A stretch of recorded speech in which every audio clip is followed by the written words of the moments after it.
الذي أرسله الله تعالى بالحق بشيرا ونذيرا وداعيا إلى الله بإذنه وسراجا منيرا أما بعد فأعوذ بالله من الشيطان الرجيم بسم الله الرحمن الرحيم إن تبدوا الصدقات فنعما هي وإن تخفوها وتؤتوها الفقراء فهو خير لكم ويكفر عنكم من سيئاتكم والله بما تعملون خبير. وقال النبي صلى الله عليه وسلم وقال الله تعالى أنفق يا ابن آدم أنفق عليك.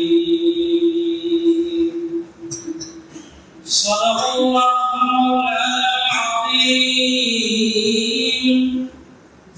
وصدق رسوله النبي الكريم ونحن على ذلك من الشاهدين والشاكرين والتابعين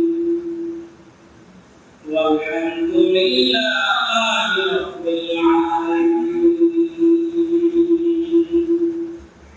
وقال تعالى في شان حبيبه ومعشوقه مخبرا وآمرا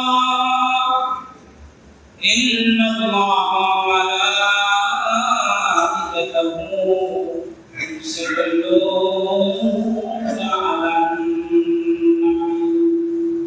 يا أيها الذين آمنوا صلوا عليه وسلموا تسليما. محبة الشكر اللهم صل على محمد وعلى آل محمد كما صليت على إبراهيم وعلى آل إبراهيم إنك حميد مجيد. اللهم بارك على محمد وعلى آل محمد كما باركت على إبراهيم وعلى آل إبراهيم إنك حميد مجيد. আমরা সর্বপ্রথম আল্লাহ তাআলার শুকরিয়া আদায় করি। আল্লাহ তাআলা আমাদেরকে এই জুমার দিনে মসজিদে আসার তৌফিক দান করেছেন। এই জন্য সকলে মিলে এবং পরের বন্ধুস্থল থেকে দূরে সরে একবার শুকরিয়া আদায় করে আলহামদুলিল্লাহ। লক্ষ কোটি দুরূদ বর্ষিত হোক সাইয়্যিদুনা নবিয়ুনা মুহাম্মদুর রাসূলুল্লাহ সাল্লাল্লাহু আলাইহি ওয়াসাল্লামের উপর, যেই নবীর উসিলায় আল্লাহ তাআলা আমাদেরকে সঠিক পথের দিশা দিয়েছেন। সেই নবীর উপর ভালোবাসা, মহব্বত, শ্রদ্ধা, ভক্তি মিশিয়ে একবার দুরূদ পাঠ করি সাল্লাল্লাহু আলাইহি ওয়াসাল্লাম। মুহতারাম হাজিরিন, আপনাদের সম্মুখে সূরাতুল বাকারার একখানা আয়াত পাঠ করছি। পাশাপাশি নবী সাল্লাল্লাহু আলাইহি ওয়াসাল্লামের হাদিসের ভান্ডার থেকে ছোট্ট একখানা হাদিস পাঠ করছি। হাদিস এবং আয়াতের আলোকে কিছু কথা বলার চেষ্টা করব। আল্লাহ তাআলা আপনাদেরকে এবং আমাকে ইখলাস এবং আমলের নিয়তে বলার এবং শোনার তৌফিক দান করুন। সকলে বলেন আমিন। আল্লাহ তাআলা আমাদেরকে দুনিয়াতে প্রেরণ করেছেন। আল্লাহ আমাদেরকে দুনিয়াতে পাঠাইছেন, আমাদেরকে কিছু বিধিবিধান দিয়েছেন। তোমরা এই বিধিবিধানের আলোকে জীবন পরিচালনা করো। অনেক সময় আমরা বিপদ আপদের সম্মুখীন হই। বিপদ আপদ থেকে মুক্তি পাওয়ার জন্য, বিপদ থেকে পরিত্রাণের জন্য আল্লাহ তাআলা কিছু রাস্তা বাতাইছে, কিছু কাজ আমাদেরকে বাতাইছে। বিপদ আপদ থেকে রক্ষা পাওয়ার একটা মাধ্যম হলো দান সদকা, দান খয়রাত করা। আমি যে আয়াত পাঠ করেছি, আয়াতে আল্লাহ তাআলা বলেন, ইন তুবদুস সাদাকাতি ফানি'মাহি ওয়া ইন তুখফুহা ওয়া তু'তুহা আল-ফুকারা ফাহুয়া খায়রুল লাকুম ওয়া ইউকাফিরু আনকুম মিন সাইয়্যাতিকুম ওয়াল্লাহু বিমা তা'মালুনা খাবীর। আল্লাহ তাআলা বলেন, তোমরা যদি প্রকাশ্যে সাদকা করো তাহলে তোমাদের জন্য এটা উত্তম, আর যদি গোপনে সাদকা করো তবে এটাও তোমাদের জন্য কল্যাণ।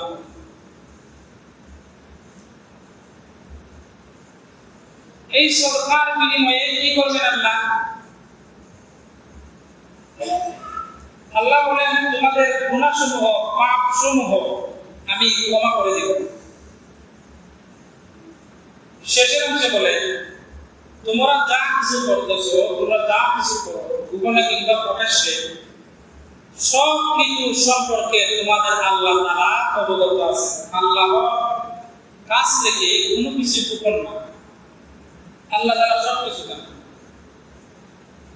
কেউ প্রকাশ্যে দান করলো, এটা যেমন উত্তম কাজ, গোপনে যদি কেহ দান করে, সাদকা করে, এটা উত্তম কাজ।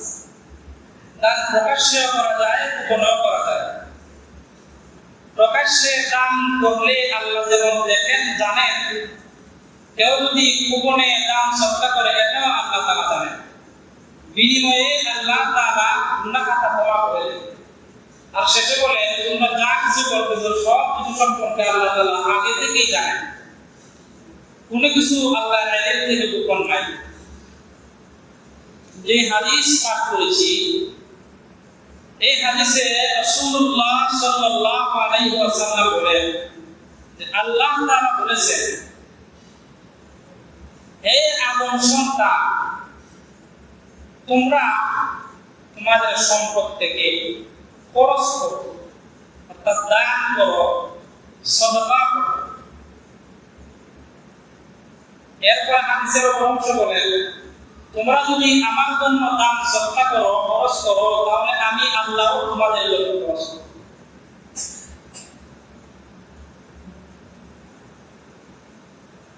তাইলে দান সাদকা করার দুইটা পদ্ধতি হইল,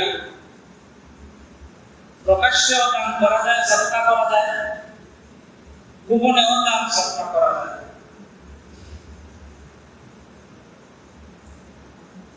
দান সাদকা করার দ্বারা আল্লাহ তাআলা গুনাহসমূহ ক্ষমা করে দেন।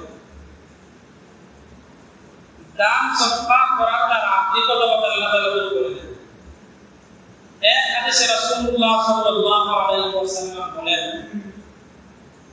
ইন্না সাদাকাতা লা তুকফিরু গদাবার রাbb ওয়া তাদফা'ু নিদাতাস সূ। নিশ্চয়ই সাদকা, দান খয়রাত আল্লাহ তাআলার রাগকে কমিয়ে দেয়। আল্লাহ তাআলা যে রাগান্বিত আছেন আমাদের উপর, এই রাগটাকে দান সাদকা নিবায় দেয়। আর কি করে? অপমৃত্যুর হাত থেকে রক্ষা করে। অনেক সময় দেখা যায় গাড়ির নিচে পড়ে অনেক ব্যক্তি মারা গেছে। কক্সবাজার যাওয়ার পর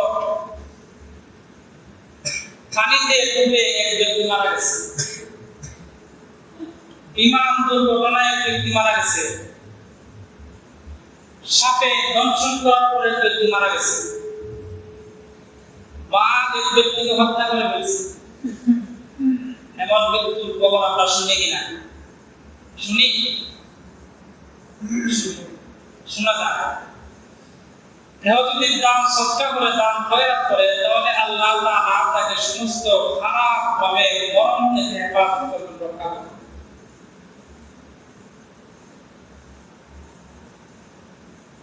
গাড়িতে যারা অ্যাক্সিডেন্ট করে মৃত্যুবরণ করে, সে জানে না কিছুক্ষণের মধ্যে তার মৃত্যুবরণ করতে হবে। কিছুক্ষণের মধ্যে সে পরকালের সাক্ষী হয়ে যাবে, সে জানে না, অসুস্থ। তারপর চলতে হবে কালেমার তালকিন দেওয়ার মতো কেউ নাই। মৃত্যুবরণ করার পর তার লাশ চিহ্নিত করে বাড়িতে পৌঁছে দেবে, বাড়িতে নিয়ে আসবে এরকম মানুষ। তার চেহারা একবার নষ্ট হয়ে গেছে, তার পকেটে থাকা মোবাইলটাও দুষ্কর্ম করে নিয়ে গেছে। চেহারা চিনে যায় না, তার পকেটে তার ঠিকানার কোনো সন্ধান নাই। মরে পড়ে আছে লাশ, হাসপাতালের মর্গে পড়ে আছে, লাশ নিতে কেউ আসে না। এমন অপমৃত্যু থেকে আল্লাহ তাআলা দান সৎকার করার মাধ্যমে রক্ষা করেন। গত বছরই তো এই আমাদের শায়েস্তাগঞ্জে বাস অ্যাক্সিডেন্ট হয়েছে। দুর্ঘটনার কবলে পড়েছিল একটা ছেলের বাড়ি সোনারগাঁ। সে কোথা থেকে জানে আসছে, শায়েস্তাগঞ্জ চৌমনিতে নামবে, এর কিছুক্ষণ আগে বাস দুর্ঘটনার সম্মুখীন হয়েছে। এই ছেলেটা চেহারা একেবারে পরিবর্তন হয়ে গেছে, চিনা যায়। তার পকেটে মোবাইল ছিল, মোবাইল নাই, তার কোনো পরিচয় নাই। হাসপাতালে পড়ে আছে লাশ। ফেসবুকের মধ্যে সংবাদ প্রচার হলো একটা ছেলের লাশ পড়ে আছে, এই লাশ চিহ্নিত করা যাচ্ছে না, লাশের চেহারা বোঝা যায় না, ছেলের বাড়ি কোথায়, ঘর কোথায়, কে তার মা, কে তার বাবা, কারা তার ভাই, কারা তার বউ, এগুলো সংখ্যা নেই। যাদের মেরে তারাও এই সংবাদ দেখেছে, তারাও এই সংবাদ শেয়ার করেছে, প্রচার করেছে, কিন্তু তারা জানে না তাদের বুকের মালিকের লাশ। কয়েকদিন অতিক্রান্ত হওয়ার পর তারা তাদের সন্তানের খোঁজ পায় না। পরবর্তীতে দেখা গেল যে ছেলের লাশ হাসপাতালের মধ্যে পড়ে আছে, এটাই তাদের আদরের সন্তানের লাশ। দান সৎকার করার দ্বারা, দান খয়রাত করার দ্বারা আল্লাহ তাআলা অপমৃত্যু থেকে রক্ষা করেন। আমরা গুনাহ করার দ্বারা আল্লাহ তাআলা আমাদের উপর রাগান্বিত হন, আমাদের উপর গুসা করেন। আমরা দুনিয়া রীতিনীতিতেও দেখি, যখন মাতা পিতার অবাধ্যতা করে সন্তান, তখন মাতা পিতা ওই সন্তানের উপর নারাজ হয়, রাগ করে, গুসা করে। যখন মা বাবা সন্তানের উপর নারাজ হয়, সন্তান বুঝতে পারে। এই সন্তান যদি আসলেই মা বাবার দরিদ্র হয়, তার ভিতর অনুশোচনা জাগে যে আমার মা বাবা আমার উপর রাগ করেছে, আমার উপর গুসা করেছে, তাদেরকে খুশি করতে হবে। তখন সন্তান মা বাবা হাত পায়ে ধরে ক্ষমা চায়, তাদের জন্য খাবার নিয়ে আসে, বিভিন্ন ভালো কাজ করতে থাকে যেন মাতা পিতা খুশি হয়, তাদের রাগ যেন নিভে যায়। আল্লাহ তাআলাও আমরা যখন গুনাহ করি, গুনাহ করার দ্বারা আল্লাহ তাআলা আমাদের উপর রাগান্বিত। এই আল্লাহর এই রাগ নির্বাপিত হয় দান সৎকার করার মাধ্যমে, দান খয়রাত করার মাধ্যমে। আমরা পাইলাম দান সদকা করার মাধ্যমে আল্লাহর রাগ দূর হয়, খারাপ মৃত্যুর হাত থেকে আল্লাহ তাআলা মানুষদেরকে রক্ষা করে। এবার দুইভাবে দান করার কথা আয়াতের মধ্যে উল্লেখ আছে, প্রকাশ্য এবং গোপনে। প্রকাশ্যে দান করার দ্বারা ফায়দা কি? এর দ্বারা ক্ষতি কি? কোন ব্যক্তি যদি প্রকাশ্যে দান করে, সদকা করে, এর দ্বারা লাভ হইল, ওই ব্যক্তির নিয়ত যদি ঠিক থাকে, ওই ব্যক্তির উদ্দেশ্য যদি ঠিক থাকে, তাহলে এর দ্বারা আরো যারা মানুষ তার সদকা করা দেখতেছে, ওই সমস্ত মানুষ ওই ব্যক্তির সদকা দেখার দ্বারা তারাও আগ্রহী হয়, অনুপ্রাণিত হয়, হয়ে অন্য ব্যক্তিরাও দান সদকা করে।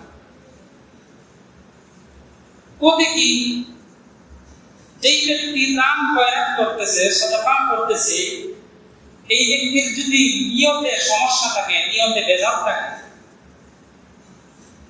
লোক দেখার উদ্দেশ্য যদি তার থাকে, তাহলে এর দ্বারা এই ব্যক্তি যে সদকা করতেছে, এই সদকাটা কোনো কাজে আসেই না, বরং এমন লোক দেখানোর ইবাদত তার জন্য পরকালে আযাবের কারণ হয়। আমরা নামাজ পড়ি কার জন্য বলেন তো? আমরা নামাজ পড়ি কার জন্য? সবাই বলেন, কার জন্য আমরা নামাজ পড়ি? আল্লাহর জন্য নামাজ পড়ি না? আমরা রোজা রাখি কার জন্য? কার জন্য? আল্লাহ। হজ করে আল্লাহর জন্য, যাকাত দেন। যারা আল্লাহর খাঁটি বান্দা, প্রিয়ারা বান্দা, আল্লাহর মহব্বতের মানুষ, ওই সমস্ত মানুষ নামাজ পড়ে আল্লাহকে রাজি করে। যারা আল্লাহর প্রিয় বান্দা, ওই সমস্ত মানুষ রোজা রাখে, ইফতার করে সেহরি খায়, আল্লাহকে রাজি করে। যেই সমস্ত মানুষ আল্লাহ তাআলার প্রিয়ারা মানুষ, মহব্বতের মানুষ, তারা হজ করে আল্লাহ তাআলাকে রাজি করে। কিন্তু যেই সমস্ত মানুষ আল্লাহর প্রিয় হতে পারে না,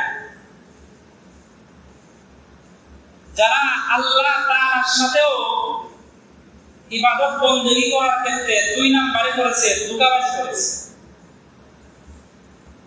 কিভাবে? মানুষদেরকে দেখাইছে যে ও আমি নামাজ পড়ি, কিন্তু তার মূল উদ্দেশ্য নামাজ পড়া, আল্লাহ তাআলাকে রাজি খুশি করা। তার উদ্দেশ্য হচ্ছে নামাজ পড়ার দ্বারা মানুষটাকে নামাজ পড়বে। ওই ব্যক্তি রোজা রাখতেছে, রোজা রাখার উদ্দেশ্য এটা না যে আমি আল্লাহ তাআলাকে রাজি খুশি করতেছি, এই আমলের দ্বারা আল্লাহ তাআলা আমাকে পরকালে নাজাত দিবেন, এটা তার উদ্দেশ্য। তার উদ্দেশ্য কি? লোকে বলবে যে অমুক ব্যক্তি রোজা রাখতেছে, সে রোজাদার। হজ করতেছে আল্লাহ তাআলাকে রাজি খুশি করার উদ্দেশ্যে না। হজ করার মতো সম্পত্তি তার হয়েছে, এজন্য হজ করতেছে, তার ফরজ হজ আদায় করতেছে, আল্লাহকে রাজি খুশি করার জন্য হজ করতেছে, এটা তার উদ্দেশ্য। তার উদ্দেশ্য কি? লোকে আমাকে হাজী সাহেব বলবে। একটা গল্প আছে, এক ব্যক্তি হজ করতে গেছে, হজ করে যথার নিয়মে বাড়িতে আসে। আসার পরে গ্রামের দোকানে গেছে, তার বাকি টাকার মধ্যে তার নাম ছিল। দোকানদার তার কাছে টাকা পায়, পাওনা দেয়।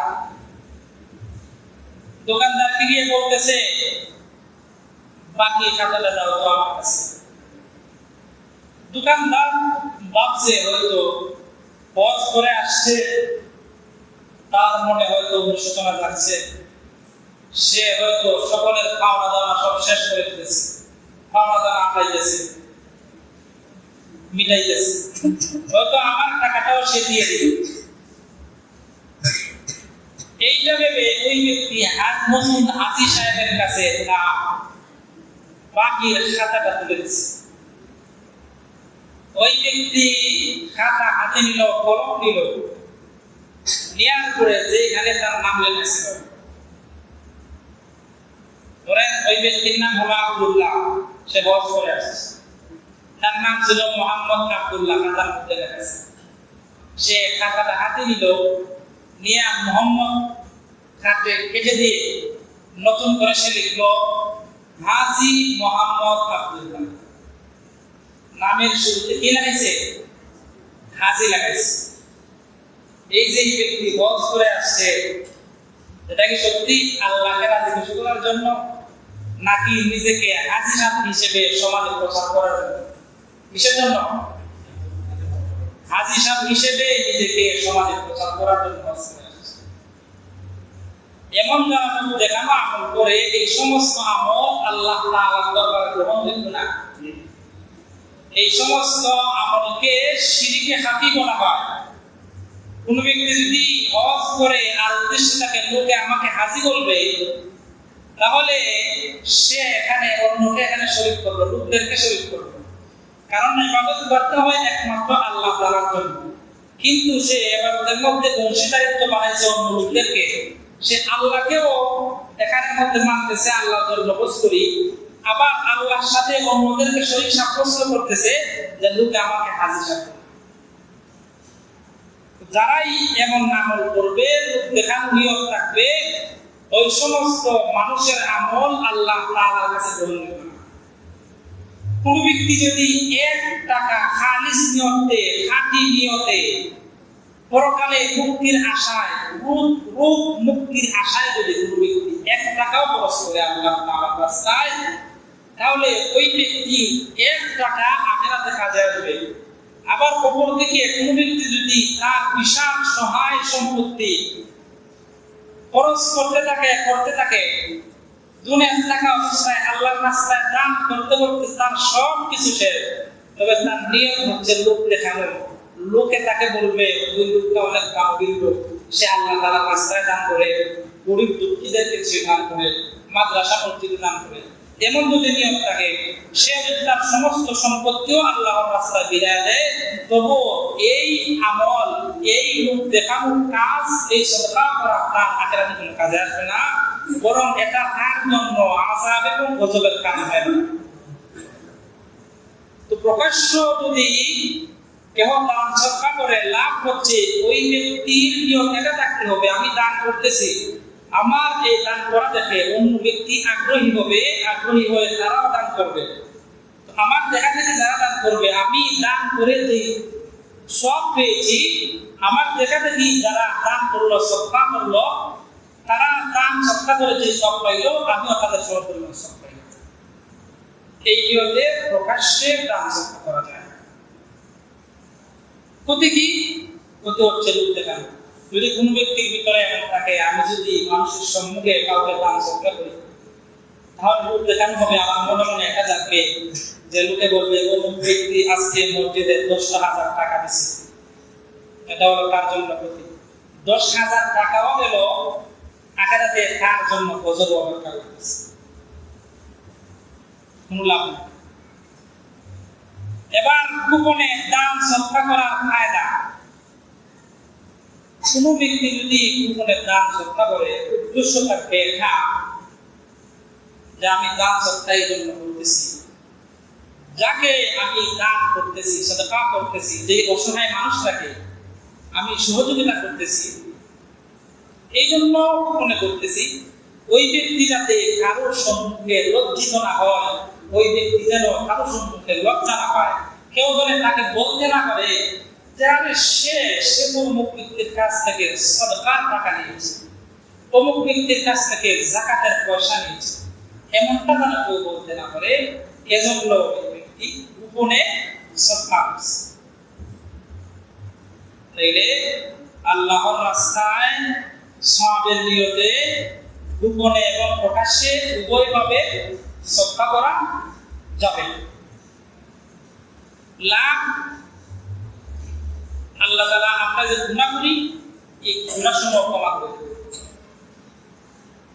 তো কেউ যদি গোপনে সদকা করে থাকে, হয়তো সে ভাবতে পারে দুনিয়া কেউ তো এবার সাক্ষী নাই, আখিরাতে পাইবো কি আমি এর বিনিময়। তো তার মনে যাতে এমন কোনো প্রশ্ন না থাকে, এজন্য আয়াতের শেষে আল্লাহ বলে দিয়েছেন আল্লাহু খাবীরুম বিমা তা'মালুন।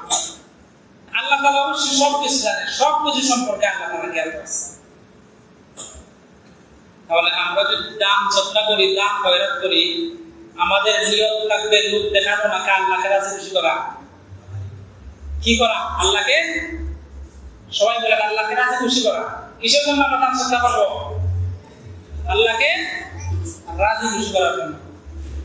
তাহলে এই দান চর্চা করাটা আমাদের জন্য পরকালে মুক্তির কারণ হবে, নাজাতের কারণ হবে, আমাদের আমল নামায় সওয়াব জমা হবে।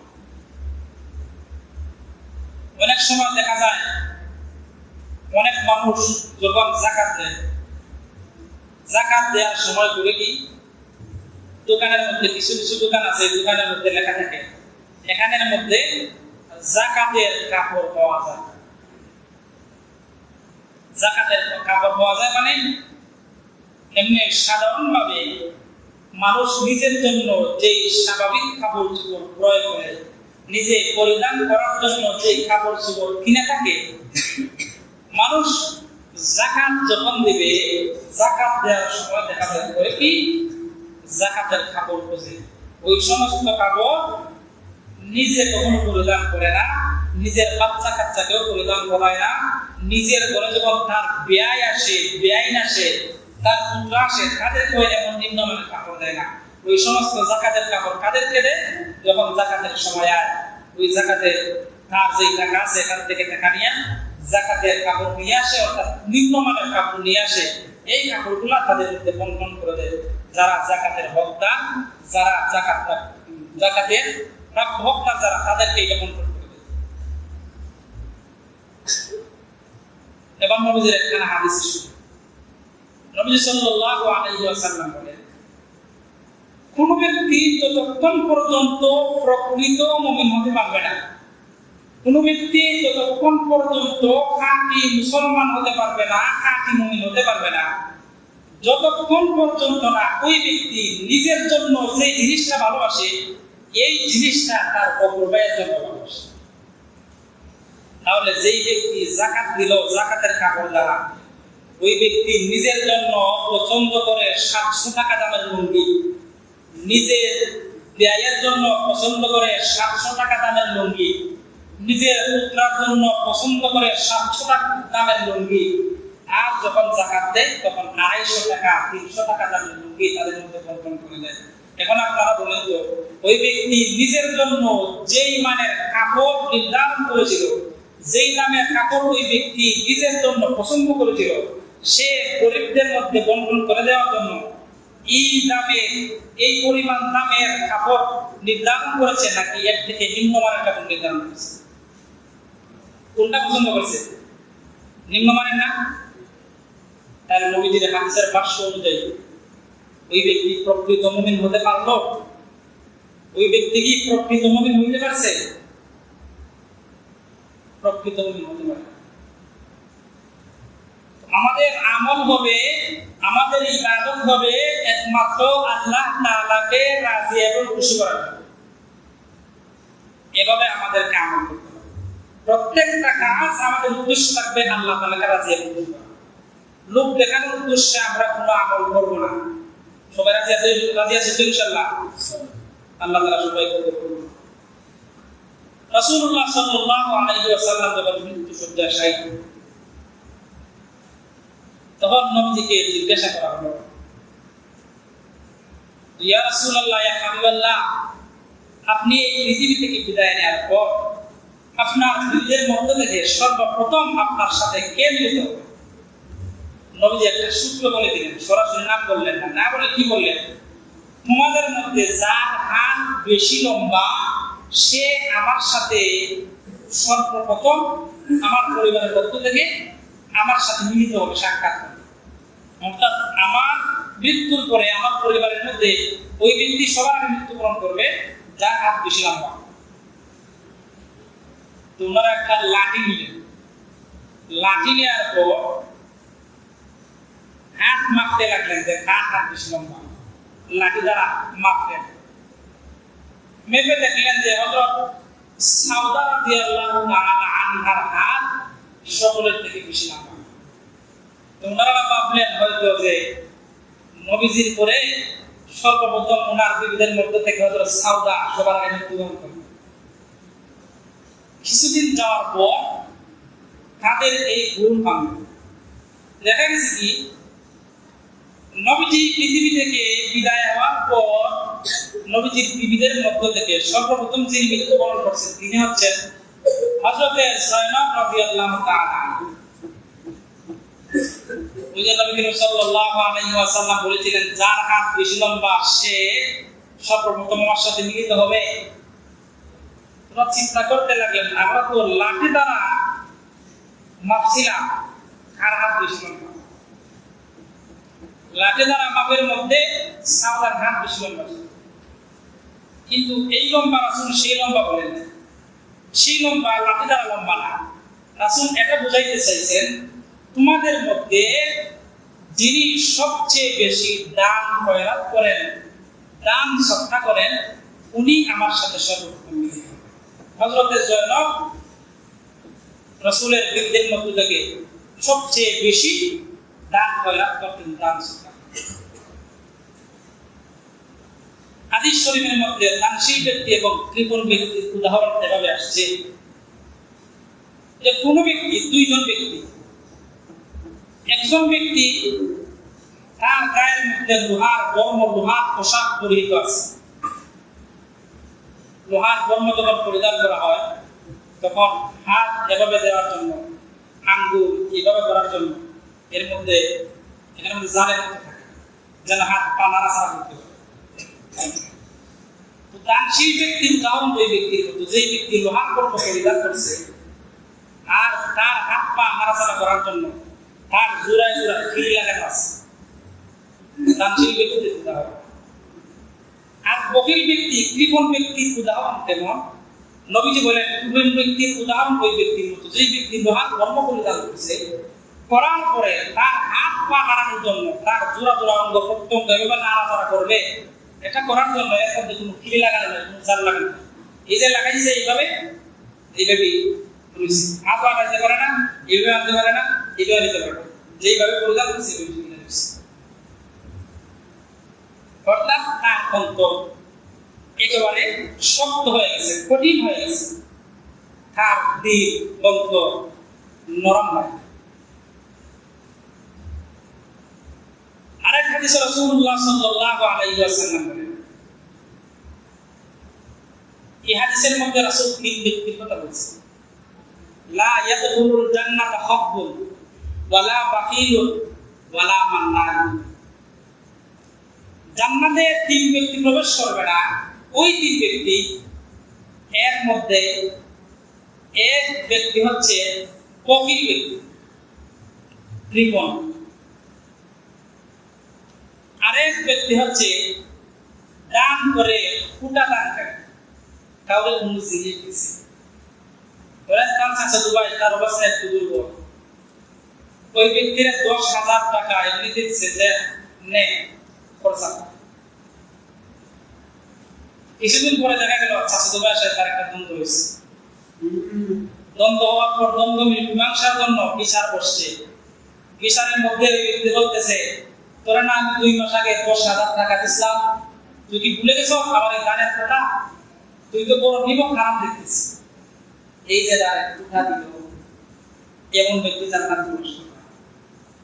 যেই ব্যক্তি দান খয়রাত করার জন্য, দান খয়রাত করার মতো সম্পদ আছে, কিন্তু এই সম্পদ সে আল্লাহর রাস্তায় খরচ করে, মসজিদ মাদ্রাসায় দেয়, গরিব দুঃখীদেরকে দান করে, সম্পদ শুধু জমাইছে আর জমাইছে, নবীজি বলেন এই ব্যক্তিও জান্নাতে প্রবেশ করবে।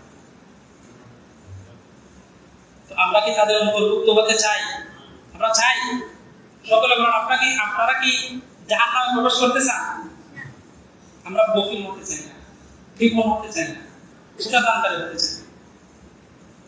আমরা দান করব আল্লাহ তাআলাকে রাজি এবং খুশি করার জন্য। আমাদের নিয়ত থাকবে, উদ্দেশ্য থাকবে মরণের পরে এর ওসিলায় আল্লাহ যেন আমাদেরকে পরকালীন যত আযাব গজব আছে ওইগুলো থেকে আমাদেরকে মুক্তি দেন। এই জন্য আমরা দান সদকা, যাকে আমরা দান করি, সদকা করি, আমরা প্রকাশ্য করতে পারি যদি নিজের ভিতর ঠিক থাকে, না হলে আমরা গোপনে করব। গোপনে কেন করবো? যাতে ওই ব্যক্তি কারোর সামনে লজ্জিত না হয়, লজ্জা না হয়। গোপনে করলাম, পরবর্তী তাকে কোনটা দিলাম, তাহলে ওই ব্যক্তির জন্য জাহান্নামের আযাব অপেক্ষা করতেছে।